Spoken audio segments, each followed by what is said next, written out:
tenía, ¿qué tenía? Dígalo fuerte, de ellos, porque estaban asolados y desamparados como ovejas sin pastor. Y entonces le dijo a sus discípulos o a sus talmidim: la cosecha es mucha, pero los obreros son pocos. Oren para que el Señor de la cosecha envíe obreros a recoger la cosecha. Solo me quiero detener en una palabra ahí, que es la palabra compasión. ¿Ya? Márquela, si la puede marcar ahí en su celular, márquela. Ahora nos vamos a ir a Isaías 54:8. Isaías 54:8. Por un momento, en un arrebato de enojo, Isaías 54:8. Por un momento, en un arrebato de enojo, escondí mi rostro de ti, hablándole a Israel. Pero con amor eterno, que hemos mucho escuchado este texto, te he amado, con amor eterno tendré, otra vez la palabra, compasión de ti, dice el Señor, tu Redentor. El pastor Mauricio Méndez la semana pasada habló, en un momento determinado aquí, sacó la tablita. ¿Alguien se acuerda de la tablita? Esa tablita que fue un ejemplo, ¿verdad? Trajo la figura de cómo fueron sus inicios en el ministerio junto al lado mío, en donde recorría con su esposa y con la Val en ese tiempo, en bicicleta, porque era el móvil que había. Y cuando él compartió aquí, habló un poco de lo fácil que era el llamado, habló un poco de los beneficios que tiene el llamado, ¿verdad?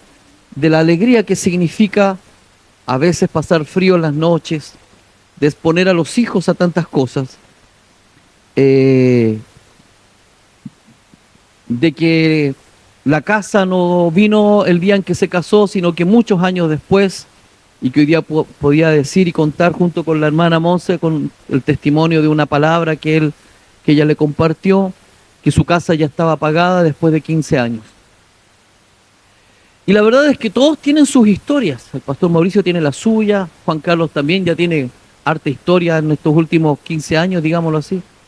El pastor Carlos, ¿verdad? Si usted un día se sienta en la mesa de él, dígale que le hable de su experiencia con el Señor en los cerros, ahí donde el Señor habla junto con su esposa. Todos tienen historias. Pero las historias, ¿verdad?, tienen que estar ligadas a algo, a una vivencia. Toma mucha fuerza y consistencia cuando la historia toma vivencia, o termina siendo una realidad cuando está ligada al Señor y a la experiencia que uno le ha tocado vivir. Cuando el Señor habla acá y menciona a Israel, porque Israel se había comportado como una adúltera, y dice, pero con amor eterno yo te amé, entonces voy a tener compasión de ti.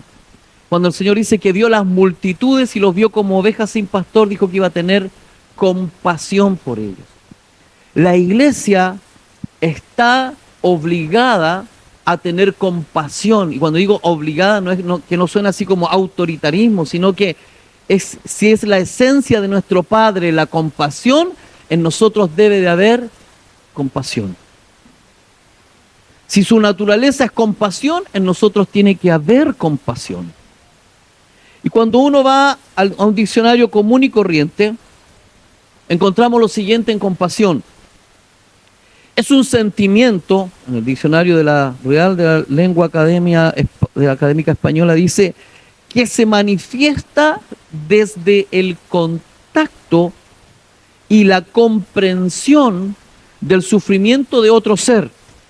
Más intensa que la empatía, la compasión no es empatía, es mucho más intensa que la empatía, La compasión es la percepción y la compenetración del otro, del sufrimiento del otro, y deseo y la acción de aliviar. Mire aquí, mire. Es la percepción de la compenetración en el sufrimiento del otro, de lo que está padeciendo el otro. Me compadezco, percibo que está sufriendo, ¿verdad? Y el deseo y la acción de aliviar y reducir o eliminar por completo la situación dolorosa. Cuando encontraba este significado, me acordaba de ese pastor que les mencionaba, el pastor Renato Sepúlveda, cuando él me dijo, si tú no tienes o no te quedas tranquilo cuando ves a alguien necesitado es porque hay un llamado de Dios en ti. ¿A alguien le ha pasado algo así alguna vez? No me diga así, mejor levante su mano, bien alto así. Como que ve a alguien necesitado y dice, no estoy diciendo que tenga un llamado, tranquilo. No vaya a pensar que no voy a levantar la mano, sino después mandar diciendo, tenía un llamado, te andáis arrancando. No. Solo le estoy diciendo, dígame, si en algún momento determinado usted se queda tranquilo viendo la necesidad del otro o le dan esos deseos internos de poder hacer algo. Levante su mano ahí. Gracias. Todos los otros son incompasivos.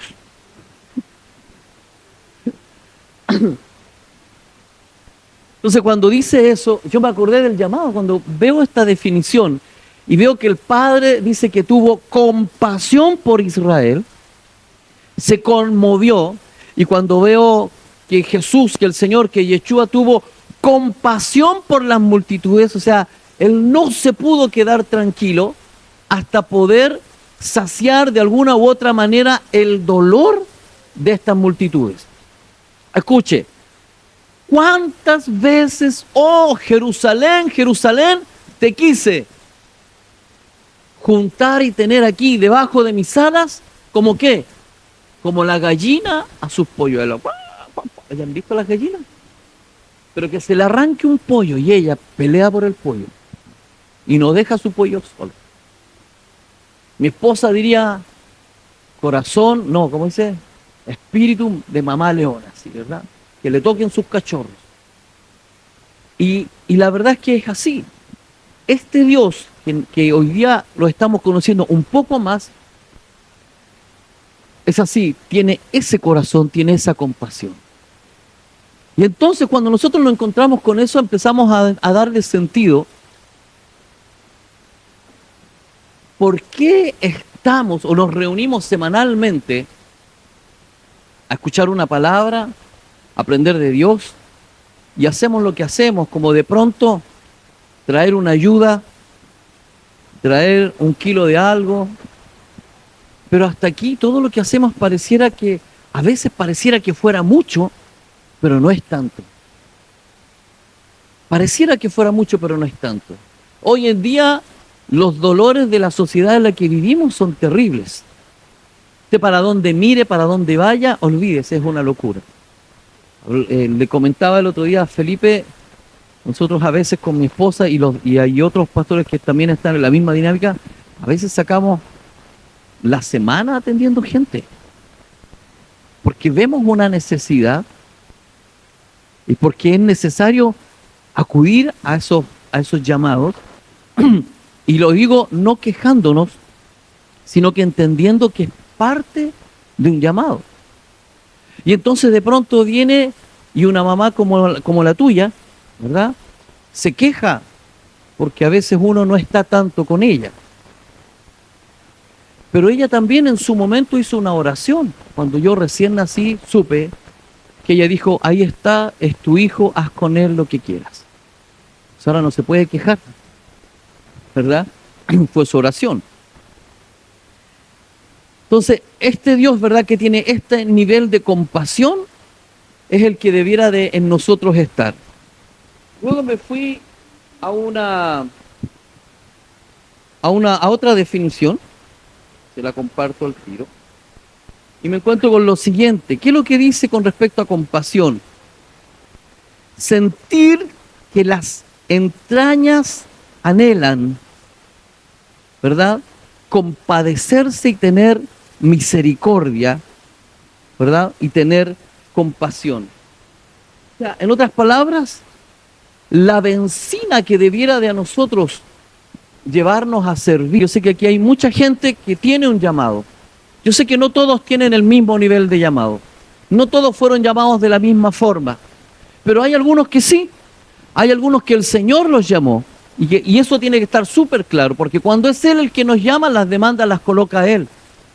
Y el respaldo lo coloca Él. Y el cómo lo vamos a desarrollar lo pone Él.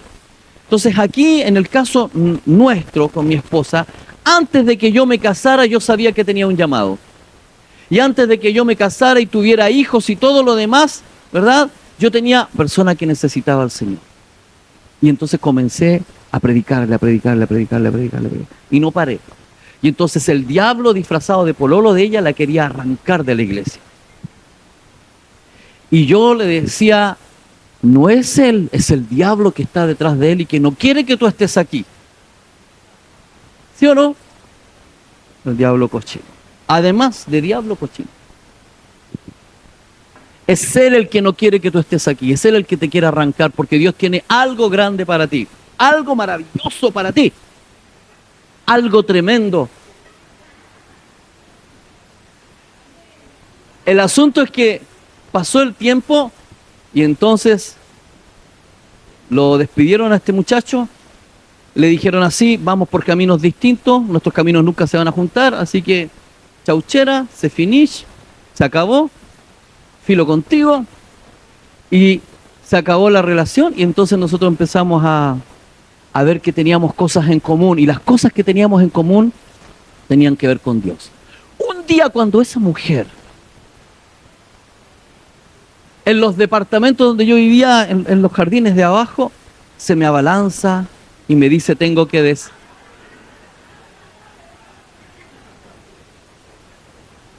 decirte algo, me dice. Y yo le dije, sí sé, porque yo ya había visto que ella tenía una necesidad. No, sí sé, le dije yo. Sí sé, le dije yo. Y me dice, y ella me dice, podría haberme la hecho fácil, ¿por qué no me lo dijiste tú? Yo le dije, yo también. Dice, pero dime, le dije yo. Entonces y ella me dijo, y yo le dije, dice, lo que pasa es que tú me gustas. Y yo le dije, a mí tú también me gustas, le dije yo. Y entonces ella se acercó para darme un beso. Yo vi sus labios y dije, no. Oye, pero si es verdad. Y la separé de mí y le dije, no. Y entonces ella se puso roja, le dio de todo, qué sé yo. Y le dije, lo que vamos a hacer, le dije yo, es orar. Y ella llevaba 2 meses en la iglesia. 3 meses. Vamos a orar. Dije, porque yo no quiero pololear contigo. ¿Me está escuchando? Porque si yo voy a tener algo contigo va a ser para casarme. Así fue. Y ella se fue feliz de la vida a la casa. Pasó el tiempo y seguimos conversando, ¿verdad? Y yo le dije, ¿sabes qué? Quiero que sepas que si tú vas a hacer, después de que ya esto se concretó en una relación, quiero que sepas que si nosotros vamos a tener algo, para mí, lo primero es Dios. Lo segundo es Dios. Gustavo me gusta porque está ahí con la antena para cachando todo. Y lo tercero es Dios. Lo tercero es Dios. Y si Dios me dice a mí, escúcheme, y si Dios me habla y me dice a mí que me tengo que ir a la China, tienes que irte conmigo a la China, sin chistar, sin alegar, por favor, no quiero problemas, qué sé yo y todo. Entonces siempre ha habido un convenio en el sentido de que nosotros, Dalet, siéntese por favor, de que nosotros, ¿verdad? De 3 a 8. Los niños de 3 a 8 se van con Javiera. Entonces, tuvimos un convenio, tuvimos la claridad, ella tuvo el entendimiento con sus 18 años para 19, tuvo el entendimiento de que si nosotros teníamos algo, lo primero iba a ser el Señor. Entonces nosotros no comenzamos a servir al Señor después de estar casados. Nosotros comenzamos a servir al Señor desde el mismo día en que comenzó nuestra relación y yo ya lo servía desde antes.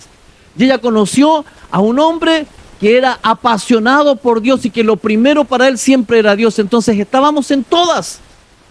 La única forma, yo decía, la única forma que yo no voy a estar en algo es que me haya muerto. La única forma. ¿Y por qué? Porque entendí, ¿verdad?, que había un llamado en mí. En ese momento yo no era pastor, yo no era un líder, yo no era nada. Yo era alguien que tocaba la guitarra parafina, ¿verdad?, cantaba coritos y animaba algunas actividades extraprogramáticas. Y de testigo está mi pastora Jessica, que también tocaba guitarra. Así, le hacía con su dedito, en una vigilia ahí. Sí, algún día la van a escuchar. Entonces, ¿saben? Hay una historia que habla de un compromiso de servir al Señor, y yo no me recuerdo, no tengo en mi mente memoria de que en algún momento determinado, no sé, por alguna situación X, la que haya sido, nosotros hayamos parado nuestro servicio. Estamos hablando desde el año 93 que nos conocimos, y yo desde el año 89 que estoy en estos caminos, que nunca he retrocedido. Porque tengo un pacto con Dios.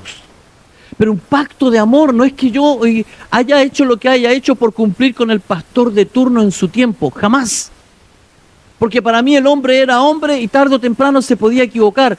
Pero yo entendí en esos años por un texto, por los muchos textos que conocí, pero puntualmente por uno que decía, puesto los ojos en Jesús, el consumador de la fe, ahí está mi meta, mi pasión, mi todo. Es que no hay otra cosa. Y entonces cuando usted se comienza a compenetrar con la verdadera razón de su llamado, va a entender muchas cosas, como por ejemplo, lo siguiente. Isaías 49:15 dice lo siguiente: ¿puede una madre olvidar a su niño de pecho y dejar de amar al hijo que ha dado a luz? Aun cuando ella lo olvidara, dice Dios, yo no te olvidaré. Aun cuando una mujer abandone a su hijo, ¿por qué ha ocurrido? Porque ha pasado por A, B, C motivos que madres han abandonado a su hijo, pero Él nos mira a cada uno de nosotros como sus hijos. Y cuando usted ve a alguien que se está acercando, como un Víctor, como Amaro, como Gustavo, como José Luis hace unos años atrás con Rocío, entonces, ¿qué es lo que vemos nosotros? Nosotros no vemos a alguien que sea parte de nuestra propiedad.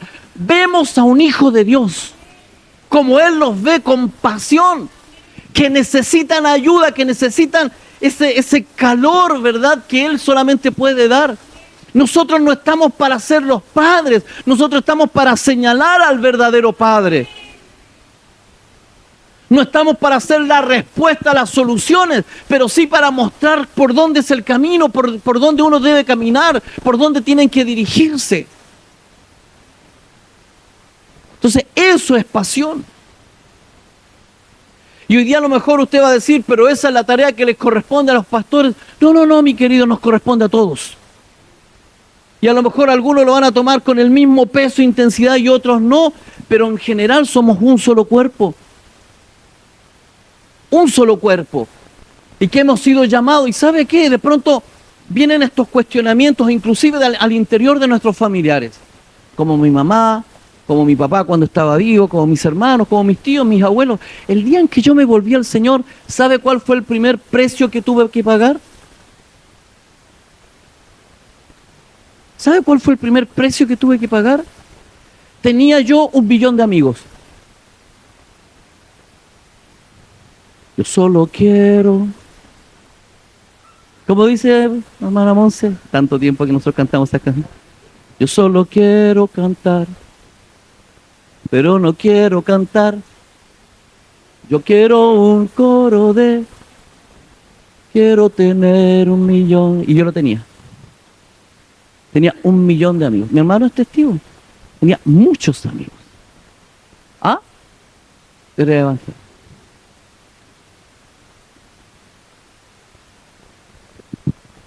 Pero el día en que yo me volví al Señor,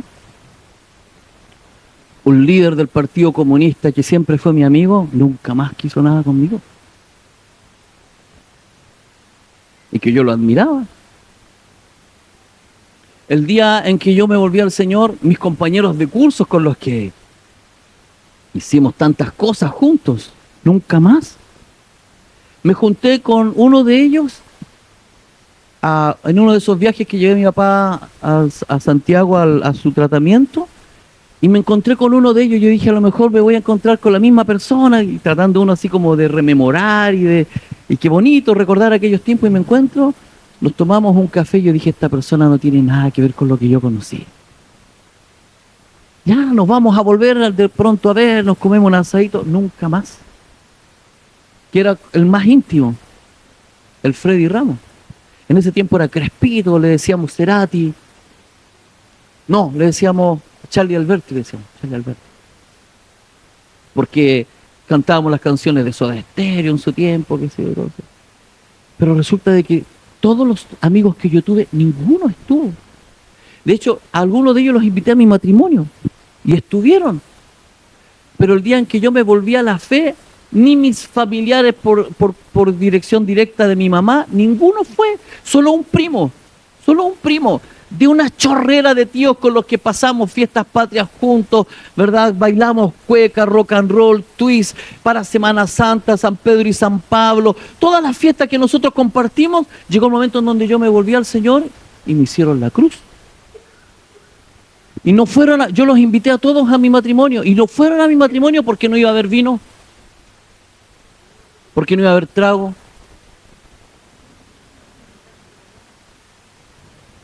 El tema es que hubo vino igual, porque mi papá tenía vino, hizo una carnecita, qué sé yo, un matrimonio sencillo, no teníamos mucho. Y las amigas de mi esposa, exactamente lo mismo, las amigas con las que se agarraron a combos con otras rivales, con las que pelearon, corrió sangre, y no estuvieron.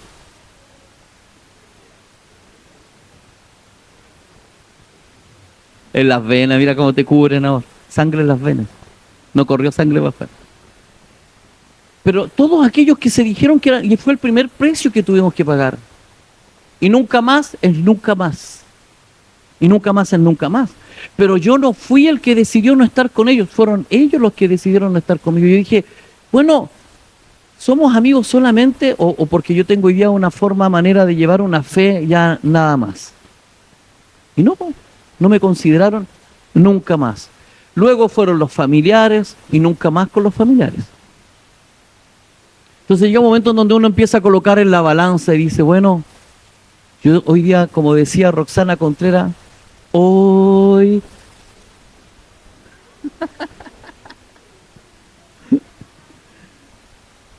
porque eran nuestros clásicos.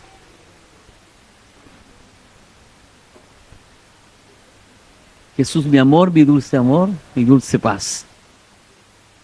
Y resulta de que, claro, cuando usted se empieza a encontrar con esto, se da cuenta de que la compasión con la que Él nos embaraza, con la que Él nos compenetra, pasa por encima de todo eso. Y uno empieza a darle valor a lo que realmente tiene valor. Por eso hoy día nosotros nos constituimos no en una congregación, en una religión, en una institución. Nosotros nos hemos constituido, y ojo aquí, en ser familia. ¿Sabe qué? Me importa muy poco si somos miles, pero me importa que los que somos seamos familia. Desde antes que estuviéramos en el cine, nunca fue mi gran motivación que fuéramos 1.000.000 de personas o miles de personas, nunca. Aún cuando, ¿verdad?, entramos en los diferentes procesos como iglesia, visión celular, movimiento apostólico y todo esto, es verdad, que venía de afuera a generar, y que es bíblico, que tiene sus fundamentos en la palabra, pero aún ya así, nunca el gran deseo de mí, hablando de mi persona, y yo sé que el de mi esposa igual, fue que fuéramos una gran multitud. Pero sí que las personas que estén aquí podamos estar conectados, que nos conozcamos, que sepamos cómo se llama el niño que anda corriendo ahí, qué le gusta de repente o qué no le gusta, que podamos definir personalidades. No sé, pues de repente Hablamos del Elías, y el Elías es único en su especie, ¿verdad? Él es único. Y el Lucas se lleva muy bien con él, y hay toda una conexión porque son muy parecidos en su forma de ser y todo. Y cada uno tiene su personalidad, como la Connie. Ella es única, no se parece a nadie, o sea, un poco a la mamá, pero... Y cada uno es particular, y nos respetamos así como somos. Está hoy día Víctor acá, ¿verdad? Y la semana estuvimos con ellos compartiendo. Y fue tan bonito llegar, yo decía, hoy traemos estas pocas cosas como para poder colaborar con ellos como familia, y muchos de ustedes hicieron parte de esa ayuda. Pero ¿sabe qué? Cuando estábamos ahí yo decía, podría llegar el día en que nosotros, no sé, sin mal acostumbrar a la gente, porque se entiende que somos instrumentos de Dios, ¿verdad? Y como instrumentos vamos a hacer misericordia las veces que sea necesario. Pero si hubo una cosa que le dejamos muy claro a ellos, es que hoy día la ayuda viene para ustedes, pero mañana ustedes, cuando estén bien, porque ese día viene, ¿verdad? Tenemos que manifestar esa ayuda hacia otros. Y así muchas veces ha sido. Entonces, ser esa familia, ¿verdad? Saber que no podemos quedarnos quietos ni tranquilos cuando estamos desarrollando este nivel de compasión, que no solamente tiene que ver con las necesidades económicas, sino que también con las necesidades del alma, con los sufrimientos que vive un niño en una casa donde muchas veces hay violencia intrafamiliar, donde hay drogadicción, donde hay alcoholismo, donde hay problemas de paternidad del pasado, tantas cosas que pasan. Entonces, cuando el Señor habla y cita este texto aquí, Isaías dice, ¿puede una madre olvidar a su niño de pecho y dejar de amar al hijo que le ha dado, que ha dado a luz? Aun cuando ella lo olvidara, dice, yo no te olvidaré. Y la pregunta es, en el caso de, si Dios no se olvida, nosotros, ¿cuándo nos tendríamos que olvidar de un alma? Hasta cuando se me acaba la paciencia, hasta cuando ya no quiero más, esta persona ya me tiene hasta aquí, qué sé yo. ¿Cuántos de los que alguna u otra vez hemos trabajado en este concepto que se denomina hoy día discipulado, ¿verdad? Y de pronto decimos, algunos dicen, no, ya, mire pastor, no hay caso con esta persona, no hay caso. ¿Te ha pasado alguna vez? ¿Hasta dónde tiene que ser nuestra paciencia? ¿Hasta dónde nosotros tendríamos que sufrir por alguien, por ese concepto de compasión? ¿Hasta dónde tendríamos que dar? Porque llegó un momento en donde alguien tuvo misericordia de mí. Ese Renato Sepúlveda, pastor, hoy día, que hablé hace unos meses atrás con él, un mes atrás con él, siempre sigo en contacto. ¿Sabe? Yo iba a la reunión de escuela dominical. Tenía 14 años. Todavía cero compromiso con Dios, pero iba. Pero iba puro a hacer desorden. Me iba a reír en su cara de él. Le sacaba los choros del canasto, literalmente. Lo hacía rabiar. Y él decía, estos niñitos, qué sé yo, y así. Pero yo iba a eso. Yo no tenía otra motivación. Después, cuando fui a otra congregación, a otra iglesia, yo iba de nuevamente a la escuela dominical y ya no iba a hacer desorden. Iba a cuestionarlo todo y a portillar el mensaje y a dejar en jaque con preguntas terribles. Y era mi gran motivación. ¿Usted cree que no me tuvieron misericordia? Después era la irreverencia en persona de los formatos religiosos de la iglesia bautista, con el pelo hasta por acá de largo, y decían, y ese chascón, y que trae a puros volados a la iglesia, y que trae a curados a la iglesia, y a gente de la calle, gente de onda. Y a mí me echaban la gente para la calle, y yo los volvía a traer. Fui testigo de jovencitos que, no sé, pues que les empecé a hablar, y de un día para otro me avisaban, se colgó, se suicidó, y sufrí. Y lloré. De jovencitos que tenían una vida por delante, 20, 22 años, en momentos de crisis terribles, y habiéndoles hablado y habiendo sido vecinos míos, qué sé yo, y de un día para otro llego y me dicen, no, se ahorcó en su casa el Eric, el hermano de Fernando. O el Marcelino, un vecino mío que le decían Marcelino pan y vino. ¿Se imaginarán por qué? Y se ahorcó. Y a toda esa gente yo le prediqué alguna vez y padecí, sufrí y lloré. Pero nunca fue una razón como para decir, no, Dios no responde hasta que no va a llegar. No, esta gente es tan porfía que no. No, querido. Porque conmigo tuvieron misericordia. Porque conmigo tuvieron paciencia. Pero mucha paciencia. Yo podía pedirle a este pastor Renato que venga y venga a contar tantas tonteras que hacía yo. Y teniendo una mamá estricta, rígida, dura, yo igual hacía tonteras. Y era el dolor de cabeza de los pastores o de los líderes de jóvenes. Yo generé en aquellos tiempos donde había un líder de jóvenes, ¿verdad? El presidente de la Unión de Jóvenes. Yo venía con una mentalidad comunista, entonces como veía que la cuestión ya parecía como un mandato vitalicio, así como que no había forma de sacar al presidente, generé una revuelta. Y sacamos al presidente de los jóvenes. Lo sacamos. Como era con elección y votación, mi hermana Marcela sabe lo que es eso, entonces hice todo, articulé toda una campaña política. ¿Cuál Satanás? ¿Cuál Lucifer, verdad? Empecé a hacer contrataciones. ¿No ves de verdad? ¿Por qué? Porque veía que era injusta la forma en cómo desarrollaban el liderazgo de los jóvenes hasta que lo sacamos. Y colocamos a la primera mujer presidenta de los jóvenes en esos años.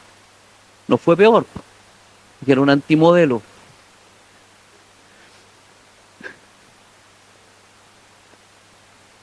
Es que sabe que cuando uno no tiene el corazón alineado con Dios, cuando uno está con su cabeza en el mundo, entonces definitivamente va a estar fuera de todo lo que Dios quiere hacer.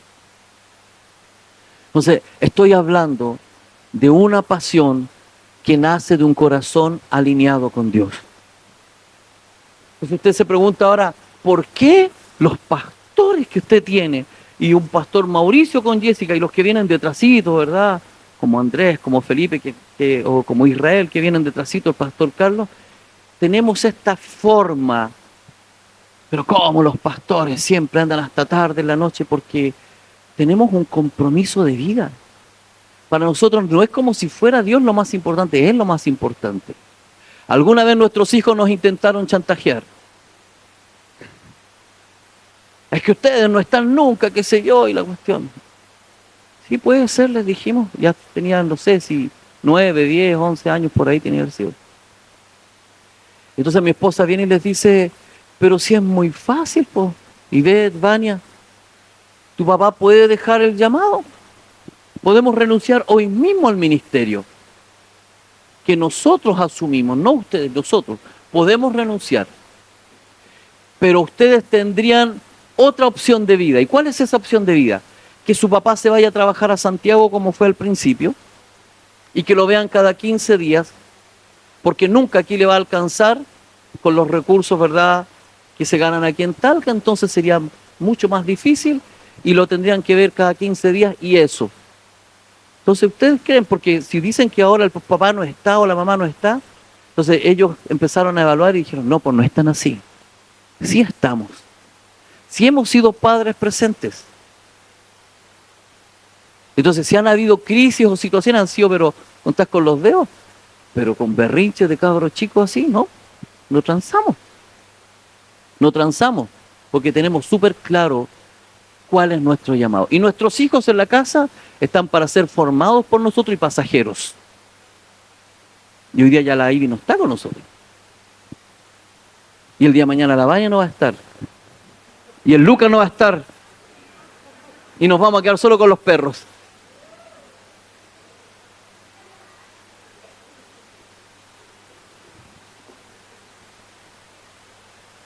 Pero ¿sabe qué? Mire, ¿sabe qué? Nos sentimos bendecidos, no solo de lo que hemos construido hacia afuera de la iglesia, sino que hacia el interior de nuestra casa. Creo que hemos cumplido con creces todo lo que el Señor nos demandó. Y a lo mejor con muy pocas herramientas como las que hoy día ustedes tienen muchas más herramientas que las que nosotros teníamos, muchas más. Pero Dios manifestó su gracia, su misericordia. Él nos dio la sabiduría, porque Él respalda. Y mire, el otro día compartía con el hijo de un pastor de Maule. ¿Sabe la tristeza? Porque yo no me alegro por eso. Yo digo, pucha, la tristeza que me dio hablar con ellos. Y te estáis congregando porque es el hijo del pastor. Porque yo pienso que esos hijos son como mis hijos. Y me dice, no, pastor, en realidad, no estamos congregando. Ninguno de los hijos de mi papá nos estamos congregando. ¿Y sabe cuántas historias hay así? Y si mis hijos hoy día se están congregando, ¿dónde está Lucas? Con el Luchito. Entonces, ¿por qué era la pregunta? Yo estaba predicando y decía, ¿y el Lucas? Estábamos en el cine. ¿Dónde está el Lucas? Porque Lucas andaba corriendo por ahí. Arriba del cine, por no sé dónde, qué sé yo. En cualquier parte, pero al lado de nosotros. Y si tuvo sus momentos de revelarse y de querer como la Vania, como la Ivy en algún momento determinado, pero están aquí. Y ellos no tienen una relación con el Dios de sus padres. Ellos tienen una relación con su Dios. Ellos no viven a cuesta de nuestra fe. Ellos tienen una fe conquistada. Y es lo que tienen que tener sus hijos, una fe conquistada. Porque un día ustedes como papá no van a estar. Y entonces, ¿qué va a hacer? ¿Vinieron a la iglesia porque los papás los traían? No. Ellos tienen una relación con Dios, con iglesia o sin iglesia, porque usted levantó un altar de adoración en su casa primero que todo. Porque conocen a Dios. Pero no porque usted los trajo toda una vida. Yo hace años atrás les dije acá, no es garantía que usted venga con sus hijos a la iglesia y que piense que porque los trae, ellos van a estar a salvo. No es garantía. No es garantía. La única garantía es que usted les muestre al Dios vivo, con cosas prácticas.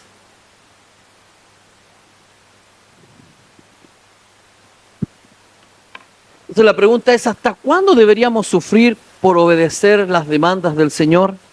¿Qué precio es el que debemos pagar? ¿Quién pone las condiciones del llamado?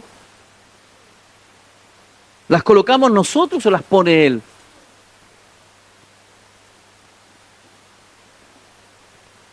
Y entonces me encuentro con Gálatas 4:18. Aquí hay un contexto que está ocurriendo y el apóstol Pablo está hablando, ¿verdad?, con algunos discípulos que estaban siendo maltratados o manipulados o algo así, ¿verdad?, con ellos. Dice, está bien mostrar interés con tal de que ese interés sea bien intencionado. Y está hablando de algunos líderes que tenía la iglesia de Gálatas, ¿verdad?, y que les mostraban este interés, pero dice, pero que sea bien intencionado y no malintencionado. Y constante ese interés. Y que no se manifieste solo cuando yo estoy con ustedes. Luego dice, se refiere a ellos, les dice, queridos hijos, por quienes vuelvo a sufrir dolores de parto hasta que Cristo sea formado en ustedes. Es que este apóstol Pablo, para dar a luz a los hijos espirituales que menciona aquí, dice, pareciera que no bastó con una sola vez, sino que tuvo dolores de parto antes, pero parece que hubieron cosas que no quedaron completamente acabadas. Dice, y vuelvo a sufrir, por quienes vuelvo a sufrir dolores de parto. Sufro por causa de ustedes. Sería tan fácil para pastores, para líderes, para maestros, para todos los que hacemos esta tarea. Sería tan fácil que el día en que la persona, mire, póngame atención solo un segundo, que el día en que la persona decidió por el Señor y dijo, desde este día en adelante mi corazón te pertenece, yo soy tuyo y de nadie más, y como lo hemos cantado, aquí estoy. Sería tan bueno que ese día en forma automática la persona tuviera un reseteo en su mente, ¿verdad? Y ya no hubiera pasado, sino que hubiera solamente presente y crecer, y no tener que estar lidiando con las iniquidades de mi antepasado, y no tener que estar lidiando con los vicios de mis antepasados, y no tener que estar lidiando con la falta de paternidad de mis antepasados, y no tener que estar lidiando con la orfandad, sino que el Señor nos entregara un producto terminado a través de usted. Ya, Felipe, hecho y derecho, hombre llamado de Dios, está todo solucionado, no hay problemas con su padre, ni su madre, ni sus abuelos, está todo ok.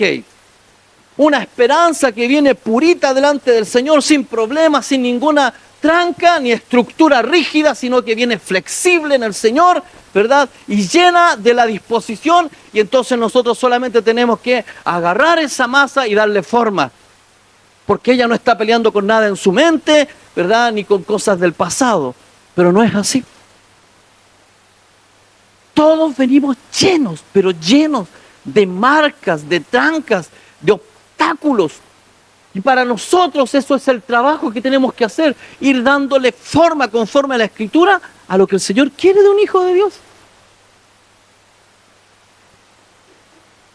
El apóstol Héctor Quiroga, que en el último campamento, si no me equivoco, creo que fue cuando habló, o en el retiro, no, ya no me acuerdo, contó un poco la historia.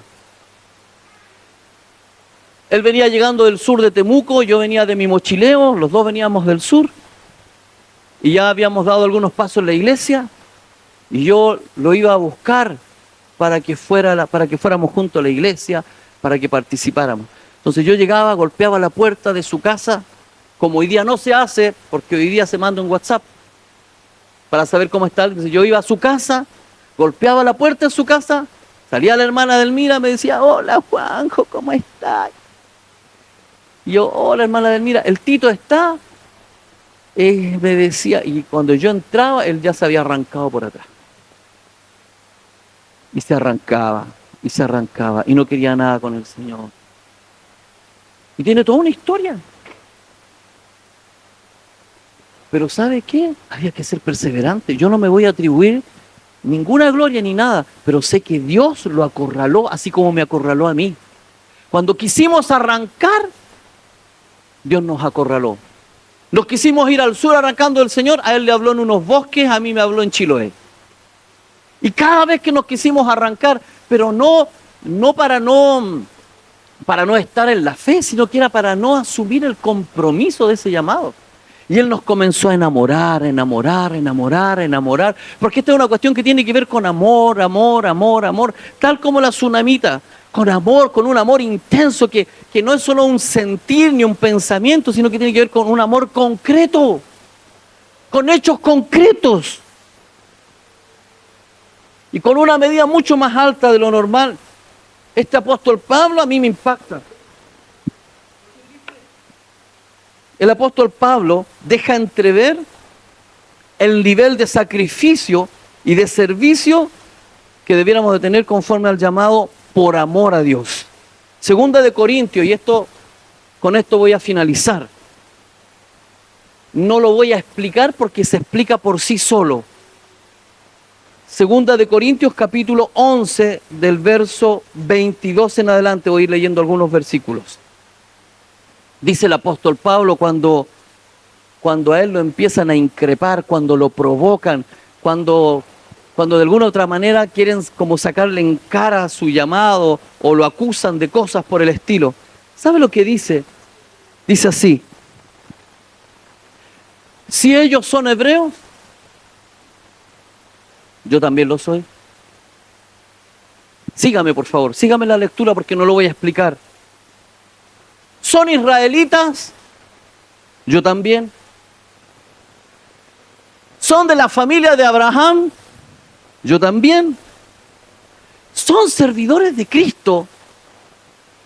Yo lo soy más todavía. Si ellos sirven a Cristo, yo más. Espéreme. Yo lo soy más todavía, aunque sea una locura decirlo, aunque sea arrogante, yo soy más servidores que todos ustedes. Yo he trabajado más que ellos y he estado preso más veces. Me han azotado con látigos más que a ellos y he estado más veces que ellos en peligro de muerte. 5 veces las autoridades judías me han dado 39 latigazos. 5 veces las autoridades judías me han dado 39 latigazos. 3 veces las autoridades romanas me han golpeado con varas. Una vez me tiraron piedras. En 3 ocasiones se hundió el barco en el que yo viajaba. Una vez pasé una noche y un día en alta mar hasta que me rescataron. He viajado mucho. He cruzado ríos arriesgando mi vida. He estado a punto de ser asaltado. Me he visto en peligro entre la gente de mi pueblo y entre los extranjeros. En la ciudad y en el campo, en el mar y entre los falsos hermanos de la iglesia. He trabajado mucho y he tenido dificultades. Muchas noches las he pasado sin dormir. Muchas noches las he pasado sin dormir.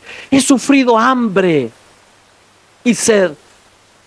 Y por falta de ropa he pasado frío. Y por si fuera esto poco, nunca dejo de preocuparme por todas las iglesias. Me enferma ver que alguien se enferme, porque quiero verlo sano. Me enoja. Y me dice, y me avergüenza y me enoja ver que se haga pecar a otros. Si de algo puedo estar orgulloso, es de lo débil que soy. El Dios y Padre y el Señor Jesús, que merecen ser siempre alabados, sabe que no estoy mintiendo. Cuando estuve en Damasco, el gobernador nombrado por el rey Aretas puso guardias en la ciudad para arrestarme. Pero pude escapar porque unos amigos me pusieron en un canasto y me bajaron por una ventana de la muralla de la ciudad. Nada se gana con hablar bien de uno mismo, pero tengo que hacerlo. Así que ahora les voy a contar las visiones que tuve y lo que el Señor Jesucristo me dio a conocer. 3 veces le he pedido a Dios, esto es mucho más abajo, que me quite el sufrimiento, pero Dios me ha contestado, mi amor es todo lo que necesitas, mi poder se muestra en la debilidad. Por eso prefiero sentirme orgulloso de mi debilidad, para que el poder de Cristo se muestre en mí. Me alegro de ser débil y de ser insultado y perseguido y de tener necesidades y dificultades por ser fiel a Cristo. Pues lo que me hace fuerte es reconocer que soy débil. Solo una cosa buena les faltó a ustedes cuando los está recriminando. Dice, solo una cosa buena les faltó a ustedes que otras iglesias tuvieron. Ustedes no me ayudaron con dinero. Perdónenme.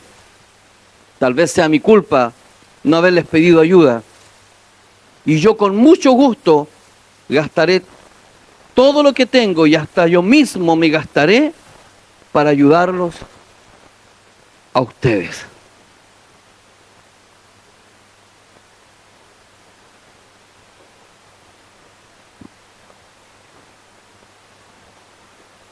El apóstol Pablo.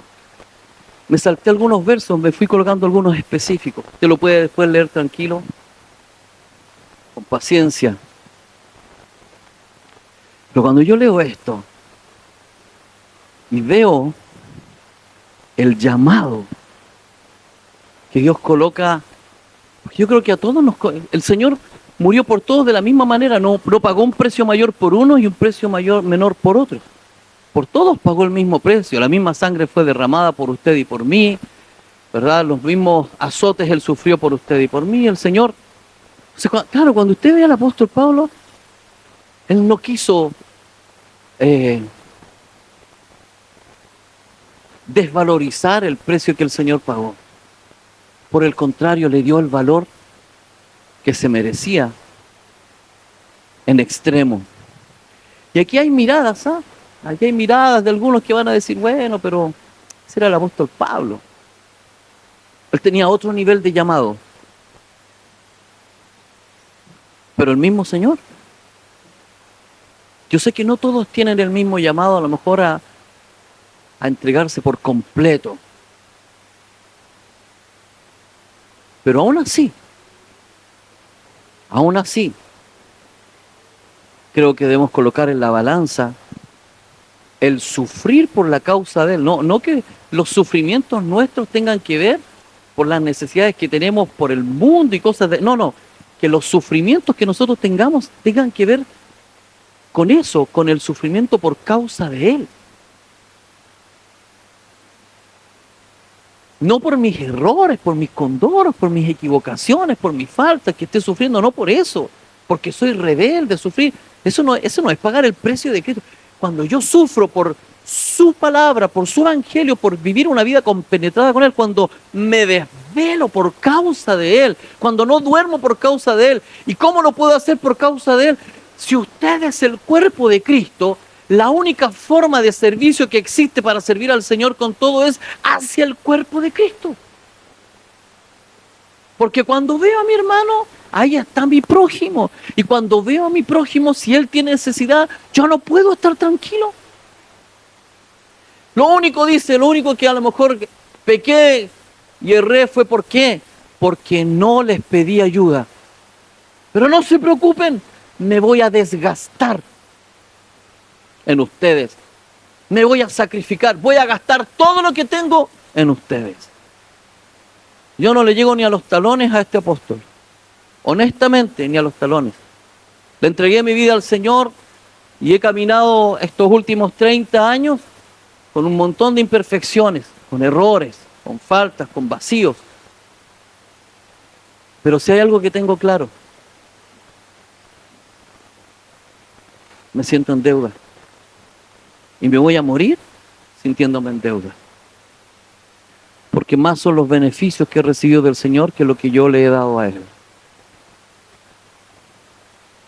Entonces cuando nosotros, me acuerdo, la primera vez que fuimos a visitar al pastor Ángel, cuando él era parte de esta casa, nos devolvimos él vivía en Los Figueroa, nos devolvimos de Los Figueroa amaneciendo. Toda una noche allá. Y hoy día podría yo decir, ¿qué voy a dar la vida por esta gente si hoy día ni siquiera están con nosotros? ¿Sí o no? ¿Sí o no? Para eso invirtió y gastó, para que al final, es que yo no lo hice por él, yo lo hice por el Señor. Y cada vez que hice algo con mi esposa o con el pastor Mauricio, con quien sea, cada vez que hemos hecho algo, cada vez que sabe que apretamos todo para que un campamento salga barato y hay desvelos y hay de todo, lo hacemos por Él, por causa de Él. La motivación se llama Jesucristo y hecho, no hay otra motivación, no existe otra motivación. No hay un precio mayor que alguien haya pagado por mí que no sea Él. Ni mis amigos, ni mi mamá, ni mi papá, nadie pagó un precio mayor que Él. No con esto deshonro a mi mamá y a mi papá, pero ellos no pagaron el precio que pagó Él por mí. Yo fui testigo en una experiencia hace unos 22 años, más o menos 21 años. Aquí en Talca fui testigo, fui transportado de una experiencia al momento cuando a él no lo estaban crucificando, sino que le estaban dando latigazos. Y cuando yo fui transportado a ese lugar, estaba no dormido, entre dormido, fui transportado, estoy ahí y le están dando a él, así. En ese tiempo yo recuerdo que ni siquiera todavía había aparecido la película La Pasión, nada de eso. Y veo cuando le están dando los latigazos y cuando viene el látigo hacia acá y yo estoy como un espectador, me salta su sangre en la cara y yo exploté en llanto. Y lloraba y lloraba y lloraba. Y la Jenny me dice, ¿qué te pasa? ¿Qué te pasa? No, déjame. Y yo lloraba y lloraba porque fue tal el precio que yo vi. Fue tan impactante ver eso. Si yo no merezco que alguien sufra y pague de esa manera, no por lo bueno que soy, sino que por lo malo que soy, por lo pecador, por lo terrible que soy. Entonces quizás hoy día usted entiende, usted dice, no, pastor, no lo vamos a llamar porque no lo queremos molestar, porque está muy ocupado, siempre está muy ocupado. Es verdad, estamos muy ocupados, pero nosotros administramos nuestro tiempo. A usted no le corresponde saber mi agenda. Usted simplemente tiene que decir, ¿sabe? Estamos pasando esto. Cuando no hay identidad de cuerpo, la gente se enferma y uno sabe 2, 3 días después. Cuando no somos uno, ¿verdad? La gente está padeciendo, tiene problemas, crisis económica, yo sé, un mes después, 2 meses después, porque no hay identidad de cuerpo, porque no estamos conectados. Pero cuando entendemos, ¿verdad?, que la motivación se llama, que aquí hay gente que todavía no tiene problemas económicos, aquí hay gente que no tiene necesidades, pero hay otros que sí las tienen. pero hay que manifestar. El otro día me enteré 3 o 4 días después de que la hija de César se había fracturado 2 dedos, como 4 días después. Yo vivo a la vuelta de su casa. Vivo a la vuelta de la casa de César y de Mariela, a la vuelta de su casa. Y 2 o 3 días después de que la niña se había fracturado sus 2 dedos, me entero. Y que más encima ni siquiera la habían atendido. Y yo le digo, pero ¿cómo? Le digo yo, ¿cómo tú no nos dices? Es que no quisimos molestar, es que perdone.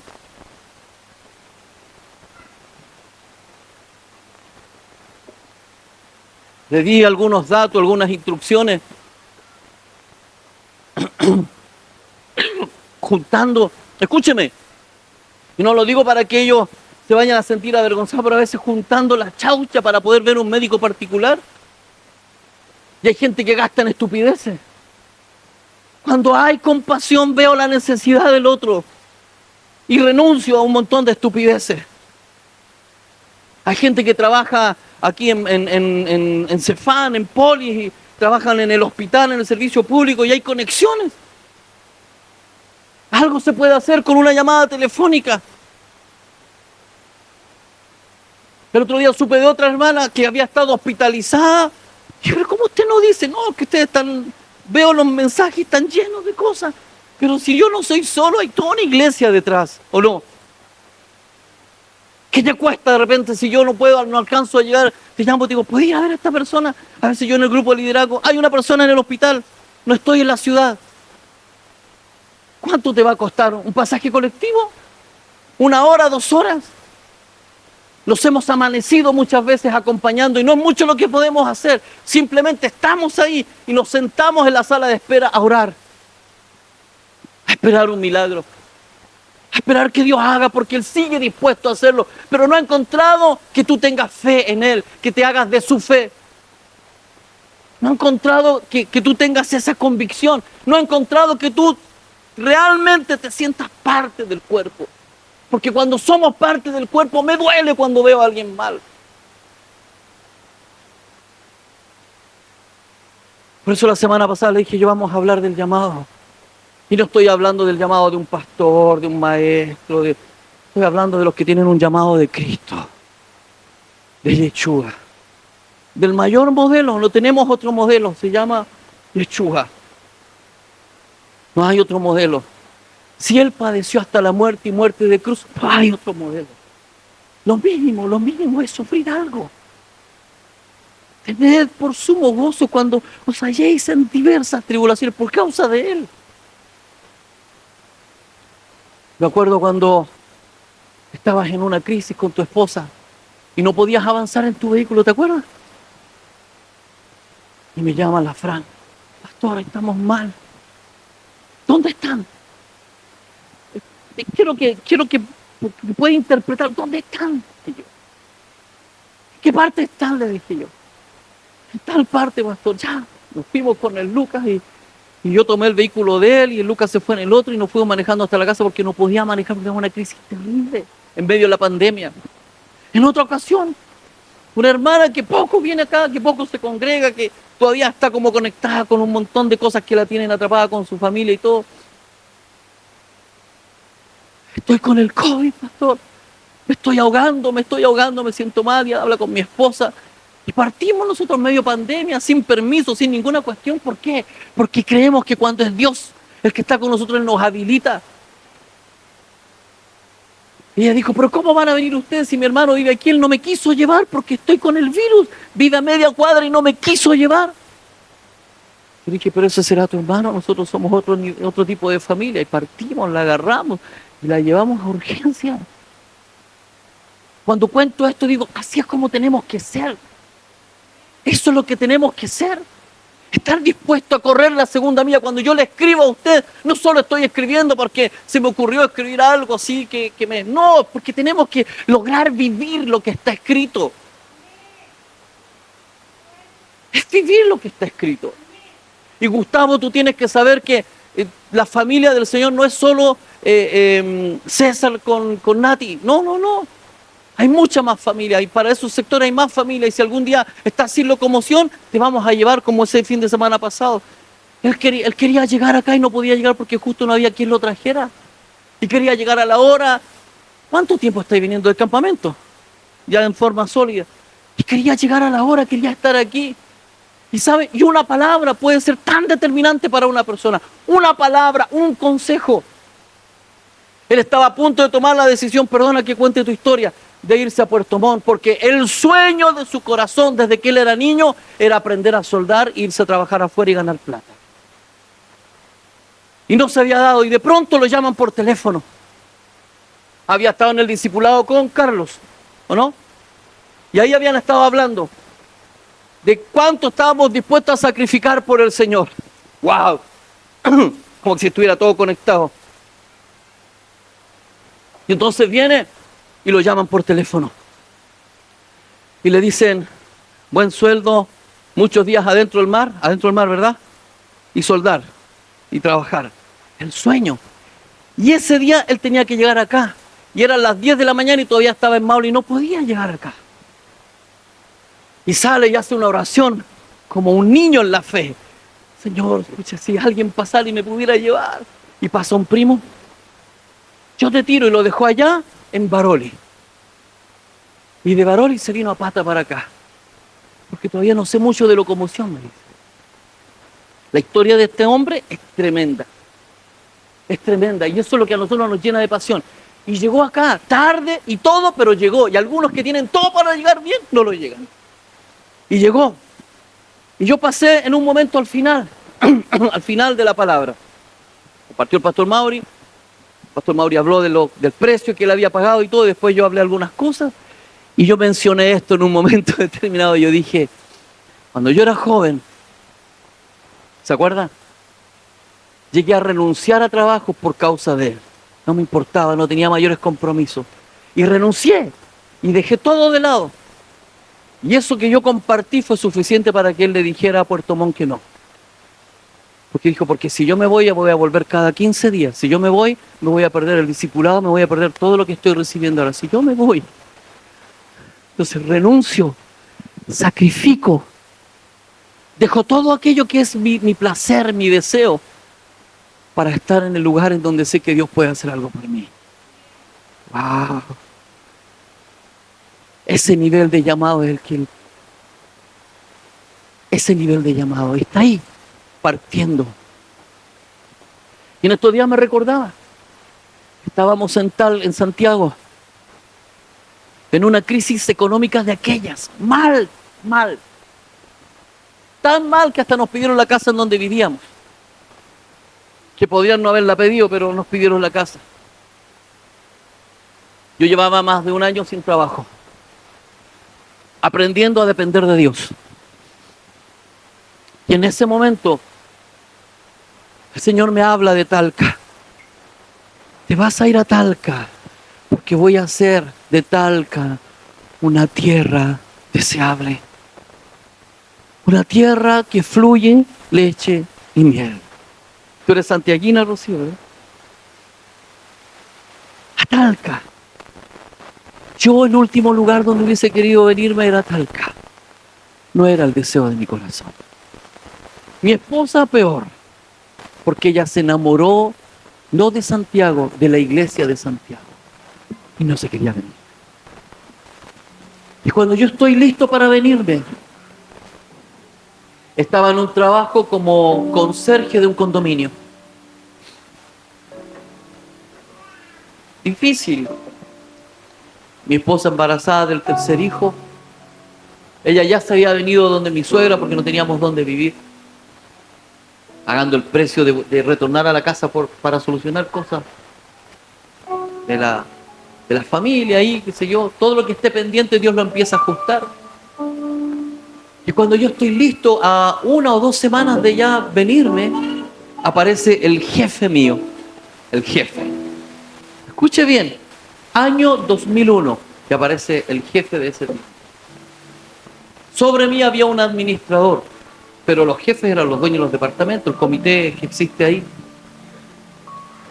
Me dice, oye Juanjo, me dice, así como yo le digo, oye Felipe, mira, te va a ir a Talca, pero te ofrecemos 3 veces el sueldo que estás ganando ahora para que te quedes con nosotros. 1,5 millones. En el año 2001. En el año 2001. 1,5 millones para el bolsillo. Quédate. ¿Qué va a ir a hacer allá? Así los miró con desprecio a ustedes. A cada uno de ustedes los miró con desprecio. ¿Qué va a ir a hacer allá? Quédate aquí. Estas oportunidades no se dan siempre. Piensa con la cabeza, hombre. Y mi papá, por otro lado, me dice: Juanjo, ¿cómo te vaya a venir a la nada? Estás adquiriendo un compromiso de casa que tenés que pagar 20 años. Y estás renunciando a un trabajo. Eso no se hace. En el mundo natural no se hace. Uno cuida el trabajo para pagar la casa. ¿Cómo se te ocurre? Me dice. Papá, es Dios el que me llamó. Es Dios el que me llamó. Es Él. Y si no me va bien es porque nunca me llamó. Pero si Él me llamó, Él me va a respaldar. Y no he visto un solo día en que no haya sido fiel. Un solo día. Nuestra primera reunión en nuestra casa. Donde mi suegra, después en mi casa, después de mi hermana. Y a veces teníamos los últimos 10,000 pesos para la semana. Los últimos 10,000 pesos. Ahí en el culto. Y Roberto es testigo, la hermana Monse, que estuvieron en esas reuniones. Los últimos 10,000 pesos. Y el Señor le habla a mi esposa, le dice que esos 10,000 pesos se los tenemos que ofrendar a la hermana Anita o a la hermana no sé cuánto. Y que se los tenemos que ofrendar porque ella necesita. Y me dice a mí, porque tenemos un pacto. Cuando Dios le habla a ella, me habló a mí. Cuando Dios me habla a mí, le hablo a ella. Entonces me dice: tenemos que ofrendar esos 10,000 pesos. Juanjo, ¿qué piensas? Vamos. Pero es lo que nos queda para la semana. Vamos, Dios proveerá. Dios proveerá. Dios proveerá. Porque cuando es Él se hace cargo de sus hijos. Yo no dependo de un mundo, de un sistema, de nada. Yo dependo de su misericordia. Aquí hay gente que ha dejado de diezmar por ABC motivo. Los diezmos nunca son estables. Pero Dios sí es estable. Él sí es misericordioso. Su corazón es inmenso. Te estoy invitando a que asumas un llamado diferente, a que cambie tu mentalidad, a que podamos mirar con pasión las multitudes, a que podamos ver lo que Dios quiere hacer con nosotros. Cuando Felipe empezó a tomar decisiones, hace un tiempo atrás, dijo: nunca más voy a colocar como obstáculo no estar en un retiro por plata. Voy a decir que sí nomás y voy a confiar. Y entonces comenzamos a experimentar lo que es la fe.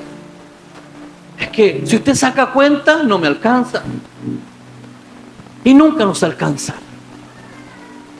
Pero cuando comenzamos a mirar como Él ve y nos introducimos en su corazón, las cosas pueden cambiar. Para el mundo, una crisis matrimonial es sinónimo de divorcio. Para el Señor es sinónimo de crecimiento, de madurez y de salir adelante, de crecer, de arrancar los patrones antiguos, de cómo no se hace. Porque tu papá no fue perfecto, ni el mío tampoco, ni tu mamá fue perfecta, entonces ese matrimonio no es el perfecto. Tienes que construir un matrimonio, una familia conforme al diseño de Él. Todos nos hemos equivocado, todos hemos cometido errores, y a lo mejor fue porque no escuchamos tanto. Pero cuando nos alineamos con Él, con el corazón de Él, las cosas cambian. Eso es lo que nos hace permanecer en pie. Eso es lo que nos hace estar, ¿verdad?, ahí al pie del cañón siempre. Eso es lo que nos hace mirar a Dios de otra manera. Eso es lo que nos hace estar hasta tantas horas tarde en la noche. Eso es lo que nos hace desgastar. ¿Y sabe qué? Si bien es cierto, el año pasado viví una crisis de salud y todo lo demás, pero le dije una cosa a mi esposa: mira, no sé cómo irá a ser todo esto. Si hemos abusado de nuestra salud, lo hemos hecho por causa de Él. Si tengo que ponerle el freno, se lo pongo, no tengo problema. Tener el equilibrio. Pero, le dije yo, sé que esta va a ser una instancia para que Dios se glorifique. Y así fue. Y ustedes fueron parte de ese milagro. Y podemos seguir siendo parte de muchos milagros más. Ahora, si usted tiene sus convicciones al respecto de esta palabra, no lo quiere tomar, está en todo su derecho. Pero quiero invitar a un sector que está dispuesto a ir más allá. A ellos. A los que respetan mi caminar. Toda mi trayectoria con mi esposa, con mis hijos y con el equipo que estamos acá adelante trabajando. Respetan, consideran y honran ese caminar y dicen no. Nunca me voy a olvidar cuando Braulio me hablaba y me decía cuando el pastor viene con algo con su esposa es porque vienen con algo de Dios. Y yo me acuerdo y decía, no, yo puedo cuestionar todo lo que sea, me decía, pero cuando ellos vienen con algo de parte del Señor, porque reconocen y respetan. Tenemos una trayectoria, un camino. No ha sido fácil, pero nos alegramos de lo que hemos logrado construir junto con ustedes. Y muchos de los que están aquí, que han permanecido o que han vuelto, son el fruto de eso. Les amamos y todo lo que hacemos es por amor y por amor a Él. No hacemos las cosas por cumplir o porque tengo un pastor Héctor encima que me está ahí diciendo, Juanjo, tienes que hacer esto, tienes que hacer esto. No, tengo un Dios por sobre todas las cosas. Tenemos un Dios por sobre todas las cosas. Y Él es fiel. Entonces cuando comenzó este tiempo de alabanza con esa canción, era tan potente que yo venía con el mensaje adentro. Voy a construir, voy a hacer una habitación donde te sientas agradable. No tengo idea quién la escribió, ni sé quién le puso la música, pero me ministra. Quiero invitarte que te pongas de pie. Todavía no levantamos ofrenda, todavía no terminamos, no tengo idea qué hora es, 2:30, pero nos vamos a levantar primero para hacer esa oración que yo no puedo hacer por ti. Si hay que replantearse, nos replanteamos. Si hay que hacer un reseteo a todo lo que hemos hecho de aquí para atrás y tenemos que empezar a mirar como Él quiere que miremos, lo hacemos, no hay problema. Pero aquí está mi corazón. Aquí está mi vida. Mati, ¿qué edad tienes tú? 15. Pónganse de pie, 15 años. Hay niños.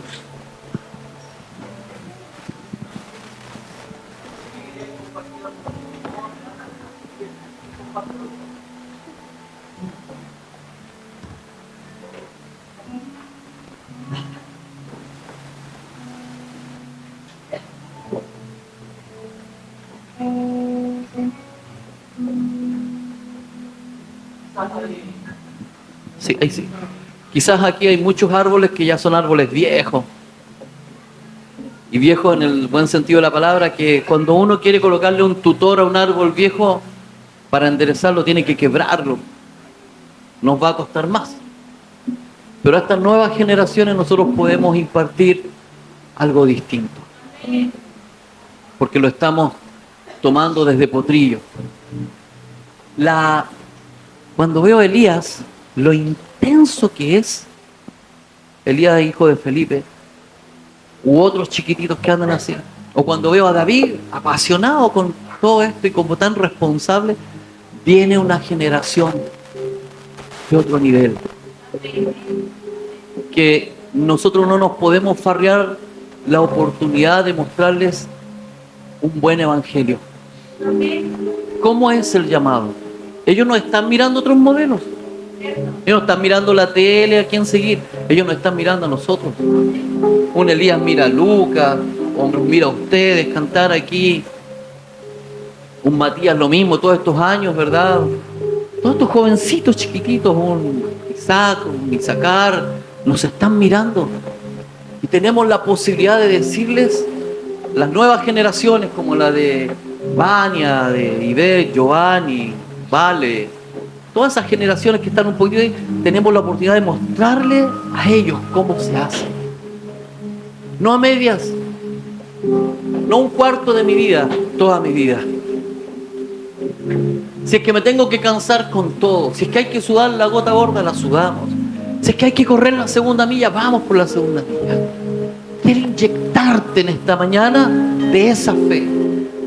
Si algo bueno has recibido de parte nuestra, de Felipe, del pastor Carlos, Gabriela, de Jessica, de Mauricio, si algo bueno han logrado capturar de nosotros, quiero inyectarte de eso bueno, de la fe, de la sustancia, de estar dispuestos a pagar el precio, de que no te presentes siempre con excusas, sino que vean la forma.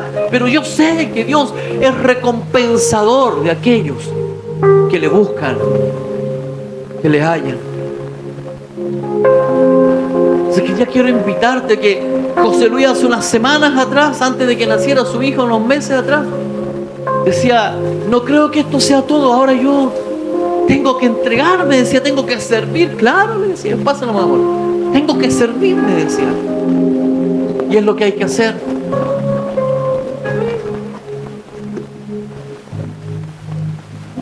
Quiero compartir una palabra que el Señor nos habló en el retiro de adoradores que tuvimos hace como, ¿cuántas semanas ya? ¿2? ¿3? ¿Dos semanas atrás? Yo diría que 3 semanas atrás, sí. Y esta palabra creo que va muy de la mano con lo que Juan José está hablando, porque en realidad todos somos adoradores. Dice que él anda buscando adoradores que le adoren en espíritu y en verdad. Y en realidad adorar no es cantar, no es tocar un instrumento, es eso, y además es postrarse, es servir. Por lo tanto, el llamado que Juan José está haciendo, o que el Señor está haciendo en realidad a través de él, es ese llamado de un servicio que tiene que ver con un compromiso que va más allá de lo que yo espero o quiero. Y miren lo que dice el Señor, quiero que presten mucha atención. Y si yo lo estoy comenzando a alinear con una palabra que voy a traer sobre ustedes. Porque si ustedes son los que van a sostener el altar en pie, los primeros de los que tiene que salir un olor a muerte es de ustedes. Los primeros que tienen que ofrecerse como un sacrificio vivo son ustedes. Porque muchos solo quieren el poder de la resurrección, pero hay poca gente diciendo, yo quiero pagar el precio, yo quiero ser la ofrenda. Yo estoy mirando sobre la tierra, estoy pasando mis ojos, estoy preguntando a los hombres y mujeres de la tierra, ¿quién irá por nosotros? ¿Quién dará la cara por nosotros? Hay mucha gente que está tan ocupada haciendo. Muchos están escondidos en su servicio a mi persona. Otros están tan ocupados con sus trabajos. Hay tantos que están preocupados de amontonar y amontonar. Hay otros que están distraídos, que se los lleva el viento de un lado a otro. Hay otros que cuando estoy preguntando están dormidos delante de mi presencia. Y yo estoy pasando, me estoy moviendo y preguntando, ¿habrá alguien que quiera representarme en la tierra? ¿Habrá alguien que quiera hacer el sacrificio? ¿Habrá alguien que esté dispuesto a pagar el precio? Yo estoy trayendo una palabra que empezará a descoyuntar sus muslos. Y quiero explicarle este misterio, porque es muy difícil que ustedes logren interpretar correctamente si yo no lo explico. Jacob salió de la casa de su parentela, arrancando, perseguido, y mientras estaba arrancando se encontró en una tienda y se encontró con esta escalera que todos ustedes conocen. Y él veía que los ángeles subían y bajaban, y yo estaba encima. Y después él hizo un pacto con mi persona. Si yo lo protegía, si le daba recursos y comida, si le daba con qué vestirse y le daba prole en la tierra, yo iba a ser su Dios, su único Dios. Después de 20 años vino la conclusión de este proceso. Yo quiero que ustedes vean cómo Jacob está lleno de hijos. Jacob estaba lleno de recursos, lleno de animales. Jacob estaba lleno de prosperidad en mi reino. Y él podría haber pensado, ya estoy pleno, ya estoy lleno. Pero había algo que Jacob estaba pasando por alto. Es ese momento y que yo tuve que venir a descoyuntarlo. Porque yo había cumplido todos los acuerdos que habíamos hecho en ese momento. y yo lo estaba trayendo con salud y bienaventuranzas a la casa de su padre. Y todos podrían pensar que el pacto ya estaba listo, que el acuerdo estaba firmado, y Jacob estaba siendo mi representante en la tierra. Jacob era el que tenía la presencia de Dios en la tierra y todos lo sabían. Pero había algo en su interior que aún no era corregido. Cuando él salió de la tierra de Labán, antes que se encontrara y peleara conmigo, antes que yo le cambiara el nombre para hacer el cumplimiento de la promesa de Abraham, yo tuve que descoyuntarle el muslo. Tuve que romperle la cadera, porque en su muslo fue donde su esposa escondió los ídolos de su padre. Recuerden esto, cuando salieron de la tierra de Labán, Raquel fue quien robó los ídolos, y cuando Labán vino y dijo, me robaron mis ídolos, Raquel, la esposa de Jacob, los había escondido en su muslo. Y tuve que venir a cobrar el pacto a Jacob. ¿Tú quieres que yo sea tu Dios? ¿Quieres representarme en la tierra? Pero tengo que quebrar primero la idolatría que está dentro tuyo. La idolatría que está dentro de tu corazón. Ahora, yo estoy pasando revista. Estoy extendiendo una vara de medir. Estoy tomando medidas. Yo estoy midiendo el altar de Antioquía. Pero cuando yo mido el altar, también mido a los adoradores. Si ustedes quieren ser los que van a sostener mi presencia, yo voy a empezar un proceso arduo con ustedes, donde los voy a descoyuntar, los voy a librar, los voy a limpiar de la idolatría que tienen en sus corazones. Y aunque la señal después sea que ustedes van a cojear, van a estar postrados e inclinados en mi presencia. Y cuando vengan a cobrarles cuentas, no será hallado ídolo dentro de ustedes. No será hallado ídolo dentro de sus tiendas o casas. No será hallado ídolo en el altar de Antioquía. Ahora yo estoy preguntando y preguntando. ¿Quién está disponible? ¿Quién está dispuesto para morir? Porque no basta con que solo quieras cantar o predicar. Yo quiero generar en esta temporada, quiero que se preparen hasta Pentecostés. Y quiero que ustedes se revisen, pero en serio,